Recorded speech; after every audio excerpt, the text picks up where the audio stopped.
The interesting thing about Juneteenth is this. There were two emancipation efforts in 1862. One was a piece of legislation passed by the Congress to emancipate the slaves in the District of Columbia. The second one was the Emancipation Proclamation signed in an executive order, signed by President Lincoln, to be effective January 1, 1863. On January 1, 1863, General Saxton stood on the banks of the river down in Beaufort County, South Carolina, and read the Emancipation Proclamation to about 4,000 slaves who gathered to hear the reading of the proclamation freeing them from slavery. However, it was not until June 19, 1865, 2.5 years later, when the word got down to Texas.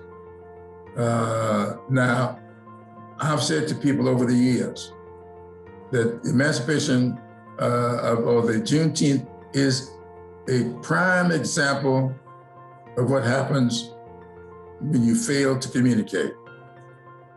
Nobody told them. They did not know. I was very pleased that within a period of 3 days, we got the bill unanimously adopted by the Senate, and 300 and something to 14 in the House, and of course enrolled by the Speaker of the House, and then signed by the President, all within 3 days. I think that anybody celebrating Juneteenth ought to look at what caused Juneteenth.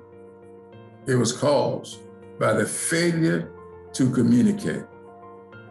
And that, to me, is what we ought to rededicate ourselves to every time we think about that holiday, every time we celebrate that holiday. What can I do to improve the communication that exists? But I would hope that when people celebrate Juneteenth, that they will not forget the value of communicating